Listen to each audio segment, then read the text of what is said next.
Il a 40 ans et déjà une longue et riche carrière politique derrière lui. Conseiller général, il est aussi député de la Loire depuis 2008. Les grands noms de sa famille, le Parti socialiste, semblent lui faire confiance. Claude Bartolone le premier, Régis Juanico sera sur notre plateau. Il est l'un des plus jeunes députés à l'Assemblée nationale et pourtant à 40 ans, il a déjà une longue et riche carrière politique derrière lui. De président du mouvement des jeunes socialistes en 95, il devient conseiller général de la Loire en 2004 avant d'être élu secrétaire de la Fédération socialiste de la Loire. En juin dernier, il est réélu député de la Loire de la première circonscription et enfin fin décembre, il prend la tête du secrétariat fédéral du PS ligérien. Régis Juanico, bonsoir.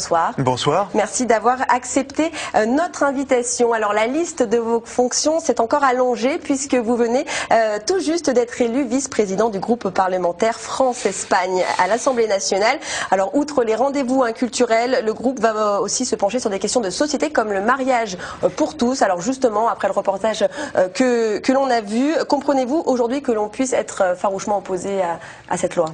On peut être opposé à ce projet de loi sur le mariage pour tous et sur l'adoption, bien évidemment, et libre à chacun de pouvoir manifester ou de créer des associations. Nous avons souhaité un débat large, public. Vous avez cité un collectif associatif tout à l'heure à Saint-Étienne qui organise des débats. Le Parti socialiste va le faire dans les prochaines semaines aussi, des débats publics, ouverts à tous. Et surtout le débat, il va avoir lieu là où il doit avoir lieu, au Parlement. À l'Assemblée nationale, nous avons souhaité un débat qui va certainement durer 3 semaines. Donc vous voyez, les échanges vont pouvoir se faire, les idées vont pouvoir s'échanger, la confrontation va avoir lieu. Mais je pense que ceux qui aujourd'hui manifestent, comme ils vont le faire dimanche, mènent un combat d'arrière-garde. Et d'ailleurs, l'Espagne nous le montre. En Espagne, depuis des années, le mariage pour tous a été adopté, l'adoption est en vigueur. Et aujourd'hui, ça n'a pas remis en cause aujourd'hui l'institution du mariage ou la famille en Espagne. C'est un engagement très fort du président de la République, de François Hollande, pendant sa campagne. Et c'est un engagement très fort de la majorité. Nous allons le tenir, mais nous allons le faire effectivement avec un débat le plus large possible dans la société, en sachant que l'opinion est plutôt favorable au mariage pour tous, elle est plus partagée sur l'adoption, c'est à nous aussi de faire preuve de conviction, mais c'est un projet de loi qui va vers l'égalité des droits et qui va aujourd'hui vers la protection juridique meilleure pour les enfants en particulier. Très bien, alors Régis Juanico, en ce début d'année, quel regard portez-vous sur votre carrière politique que j'ai citée, et encore je n'ai pas tout cité, mais en tout cas quel regard vous portez? Tout d'abord, vous avez cité un certain nombre de fonctions parlementaires, bien évidemment, c'est aujourd'hui ce à quoi je me consacre principalement. J'avais des fonctions nationales au Parti socialiste de trésorier national jusqu'à il y a quelques semaines. Pendant 4 ans, j'ai eu plaisir à exercer aussi ces fonctions-là au niveau du Parti socialiste et dans la campagne de François Hollande. Qu'est-ce qui vous anime concrètement? Pourquoi faire de la politique? D'abord, faire politique, c'est être au service des gens. Voilà. Nous, on est des députés, on est des élus de terrain en particulier. Et chaque jour, comme aujourd'hui, en ce début d'année, on a de nombreuses cérémonies, de nombreuses manifestations. Nous sommes bien évidemment au contact de nos citoyens, à l'écoute, en dialogue. Et surtout, nous sommes là pour faire remonter au Parlement, là où se décident les lois, les préoccupations de nos concitoyens. Donc, ce qui nous anime, c'est bien évidemment au-delà des valeurs qui sont celles de ma famille politique, justice sociale, d'égalité. Aujourd'hui, il y a une soif de pouvoir quand même. Non, c'est aujourd'hui essayer de faire le mieux possible les règles qui s'appliquent à tous, qui sont la loi. On vient d'en parler avec, par exemple, le mariage pour tous, qui est simplement la prise en compte de ce qu'est aujourd'hui la réalité de la famille dans notre pays. Alors, je le disais, de nombreuses responsabilités. La dernière en date, c'est cette mission qui vous a été confiée par Claude Bartolone concernant la modernisation de l'action publique. Alors pour vous, justement, est-ce que c'est un signe de confiance qu'on vous donne? Oui, tout à fait. Claude Bartolone, il a une ambition en tant que président de l'Assemblée nationale, c'est de préparer ce que sera le Parlement de demain, l'Assemblée nationale de demain. Et l'Assemblée nationale de demain, c'est l'Assemblée nationale qui met fin au cumul des mandats. On va aller vers le mandat unique parlementaire. Et donc, ça va se décider, il y aura une première étape cette année avec l'interdiction pour tous les parlementaires de cumuler une fonction exécutive locale, ça sera une première étape, et puis on va aller progressivement vers le mandat unique. Ça veut dire aujourd'hui aussi que le travail parlementaire à l'Assemblée, il va se densifier.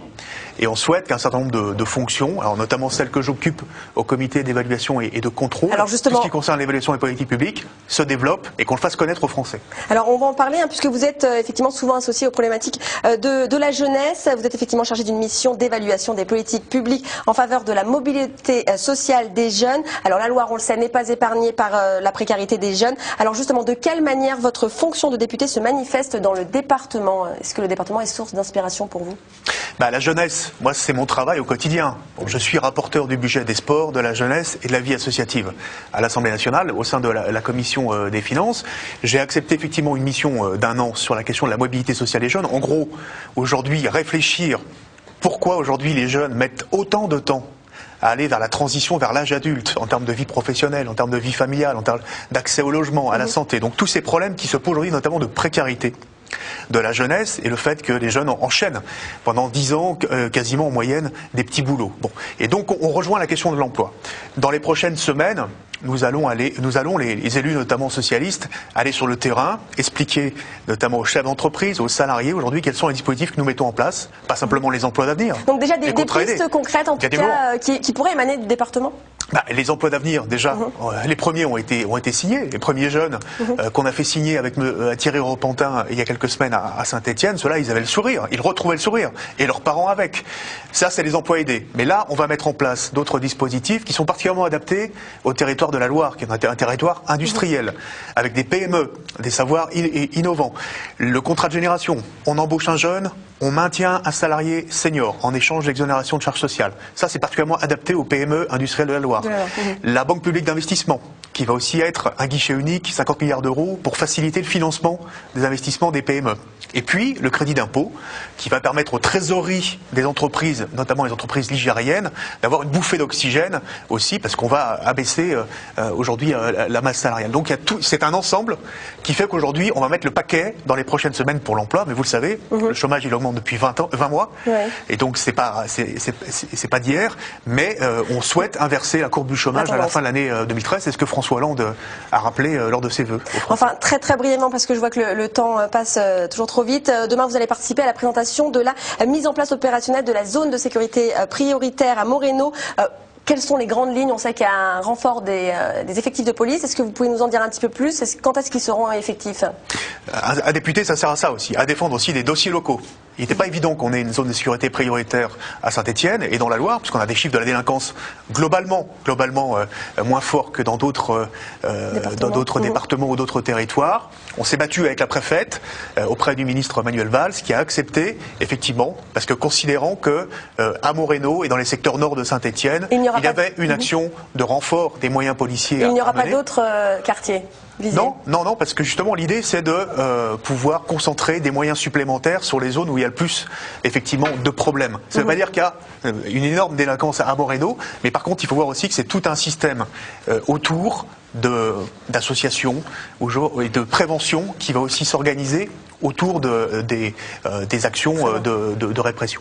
Merci en tout cas à Régis Juanico d'avoir répondu à toutes ces questions. On n'a pas le temps d'évoquer vos ambitions pour 2013, mais on aura l'occasion de se revoir, pas de souci. Merci beaucoup. Merci.